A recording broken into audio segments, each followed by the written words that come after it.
Okay, everybody, welcome back. Email us, as always, freedom@charliekirk.com, and subscribe to our podcast. I was very moved by a conversation that our next guest had with Tucker Carlson. I was on Tucker's show yesterday. I said, let's book him. I think he's super smart and has an amazing way of thinking about things. I don't know if I always agree with him, but I don't even agree with myself all the time.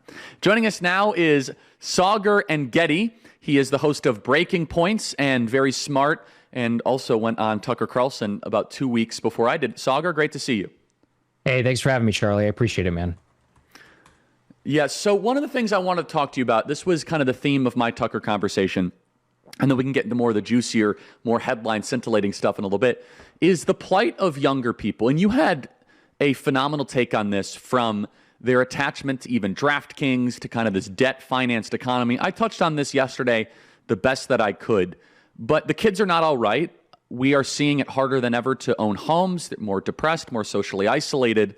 What's going on with younger people that you wish that more of our leaders, more boomers, more elders understood?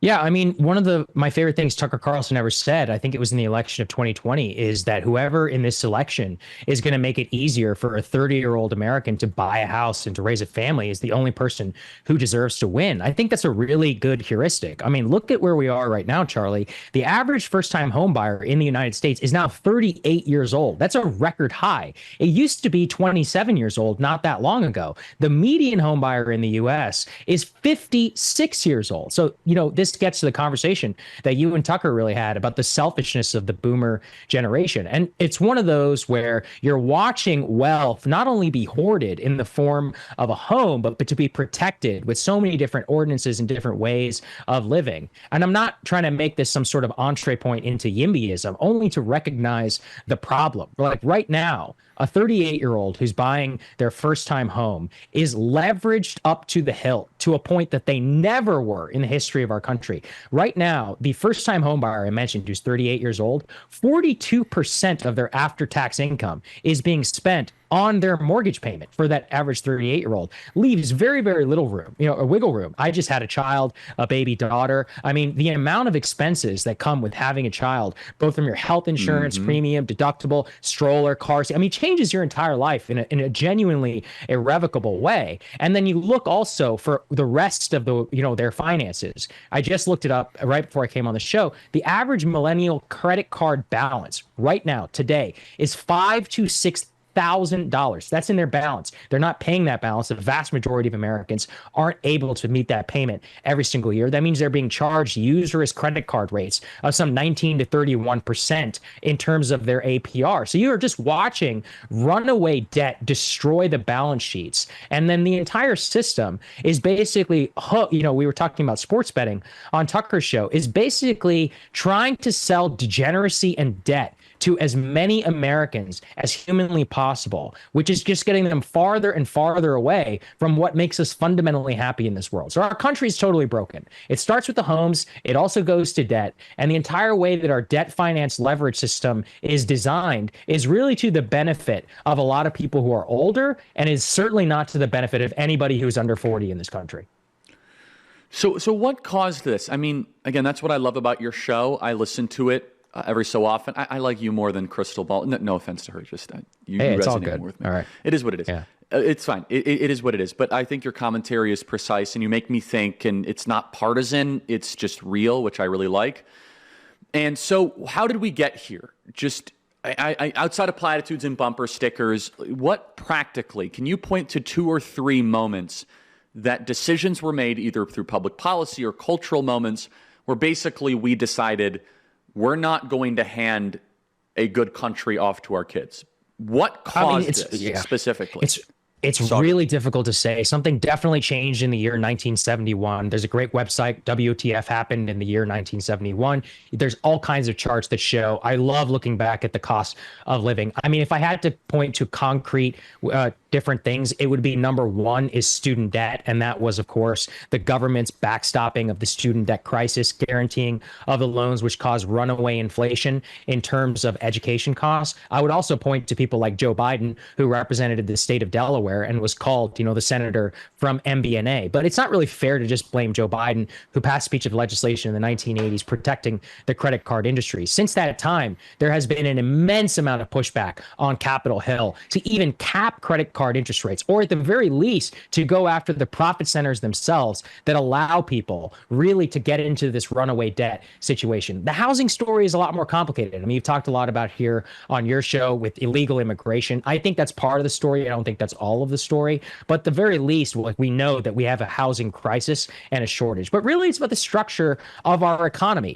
One of the things I really fundamentally believe is that not all Americans should have to be able to move to some sort of urban economic center if they don't want to. And increasingly, the way that our jobs and our economy and all is structured are in these super zip codes where the price and the cost of living, like where I live near the Washington, D.C. area, is just absolutely out of control. So unfortunately, I really can't point to a single point, one or two different things. Obviously, student debt and credit cards are one of them. But at this point, we are where we are, man. Like, we got to deal with it at this point. And in terms of dealing with it, we have got to go after these massive profit centers, which just rip people off. And I don't see enough energy on that in the Democrat or the Republican Party, honestly.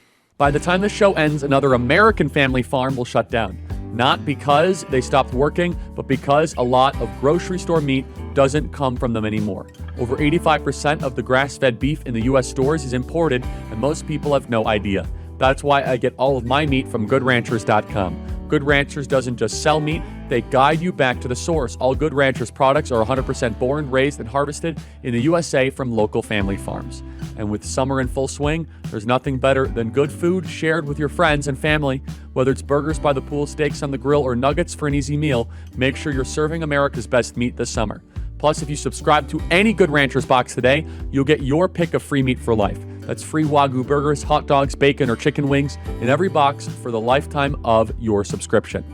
And if you use my exclusive code KIRK at checkout, you'll get extra $40 off your first box. Once again, visit GoodRanchers.com, use my code KIRK to get your free meat for life plus $40 off. GoodRanchers.com, American meat delivered. Yeah, so what does that look like? And how do we do that prudently, Saagar, without embracing just blind wealth confiscation? And so what does that look like? Name the companies that you would go after. Let's just say I'm able to convince, I don't know, a President J.D. Vance. Saagar, you're in charge of the FTC. Go hog wild. What does that look like specifically? Please, 2 minutes remaining. Right now, buy now, pay later, there is hundreds of billions of dollars in debt in these Klarna type, buy now, pay later applications, the DraftKings, the FanDuel, all of these sports betting companies, which are just ruinously putting young men, specifically young men who are watching the show most likely, into horrible debt by selling them these terrible products, which are ripping them off. They hate you. Not only do they hate you, they'll ban you if you're any good. 40 states across the country have now legalized it. That's exactly those two centers are some very easy things that I would say. Also, in terms of wealth confiscation, let's have honest conversations. Go ahead. Well, wealth confiscation. Those are fighting words. Wealth confiscation. I'm not going to call you Elizabeth Warren. What do you mean by that?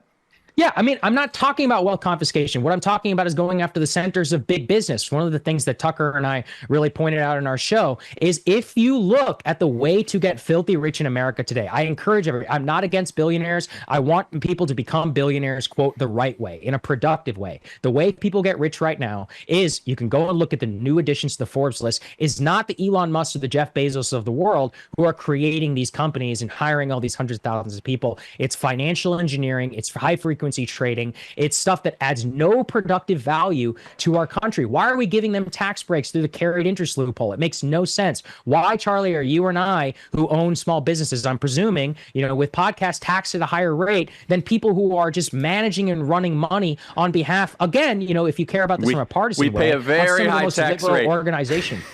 Yes, you're right. I mean, especially compared to these folks. No, and we're blessed. Your show does great. I'm not complaining. And by the way, I said before, I say this as a conservative, my contention was, guys, during the one big beautiful bill thing, and by the way, Trump's original submission to Congress had this in some sort of way, which is, guys, cut spending. And honestly, you can minorly raise taxes on people like me. It's not going to be the end of the world, but obviously that was completely dead on arrival. What would be a reordering of the economy look like? And what, in your opinion, would be 2 or 3 metrics that we can isolate and measure that we need to improve upon? What would those be, Saagar? I mean, first and foremost is, like I said, we need to look at not just the threat, but the fundamental way that we've watched the Chinese economy transform. The biggest problem that we have right now is that everything is centered around this idea of the number must go up. All of American retirement, capital, everything needs to return 8 to 10% because our entire future is invested in that. One of my favorite statistics is that the Shanghai Stock Exchange has barely gone up since the year 2009, but the material way that the Chinese economy and the Chinese way of life has dramatically increased from that time period. The reason why is because they don't care about the return on capital. What they care about is the return on their quality of life, on their own industry. So what I would point to is that the economy, the system, everything needs to be geared towards creating new products, new technologies, new ways of life that actually, make it easier, not for us to just buy a home, but to be able to move into a home, not have financialization in the credit card industry, sports betting. The best and the brightest of America should not be focused on milking the American consumer for every dollar they have. It should be focused on giving them new products and new ways to improve their lives. It is undeniable right now that the quality of life increase in China dwarfs the quality of life increase in the United States. This is not a veneration of the Chinese system. It's to say that we can do it in a more American way. And it's exactly the way our economy was structured from the 1940s up until the 1970s, before we literally just went runaway, with financialization of our entire economy. So that's my number one way that I would try to fix this system. You're a Marxist, Saagar. That's the only binary we're allowed to exist in, right? That if you dare say this. Can you comment on that and how that actually makes us a prisoner of kind of a trapped binary, when in reality there's hundreds of other little micro decisions and nuances that could improve the country, other than, oh, you're some sort of totalitarian Marxist. Right. These are thought-terminating cliches. Saagar, a minute and a half remaining. Well, first and foremost, the idea that this is Marxist is ridiculous. Did they say that then is to say President Eisenhower was a Marxist? Is that all of the leaders in that period were Marxists? No, what we're saying is that the United States tax code is a choice, a democratically elected one, that we are able to influence as to how we want our economy structured. That is just pure democracy. It's capitalism. It traces back to the revolutionary populism of Theodore Roosevelt and the original Republican progressive movement. I would actually say there's nothing more anti-Marxist than to say that we need to structure our economy to the benefit of all of our citizens, especially to avoid Marxism. That's what the British ruling class in the 1890s did. And it's also what Teddy Roosevelt, FDR, and many others actually saved America from Marxism, from full-blown communism and the Bolshevik Revolution, by making sure they responded to the needs of the people for a more well-regulated capitalism. And when I say that word regulation, I understand that people are worried about it, but they need to really listen and know that all government policy, even if it's inaction, is just as much of a choice. We deserve a say in the way that our economy runs. Yeah, we made a decision in the 1980s and 1990s to reconfigure the American economy away from making stuff towards basically high finance, technology, and just a brain economy. We basically discarded the body. And how has that worked? Harder than ever to own a home, harder than ever to pay for your rent. You have to, and by the way, I talked about the buy now, pay later stuff with Tucker at length. Mm-hmm. We actually went into BNPL. Klarna, Affirm, Afterpay. And I think it's worthy of true examination of what are we actually pointing towards here? Is it markets for market's sake, or is it a nation that we want to build? Saagar, thank you so much for your time. Saagar and Jetty, please check out Breaking Points. Plug your stuff really quick, Saagar. Breaking Points at Crystal and Saagar on YouTube. You can find us anywhere, podcast player. Thanks for having me, Charlie. I appreciate it.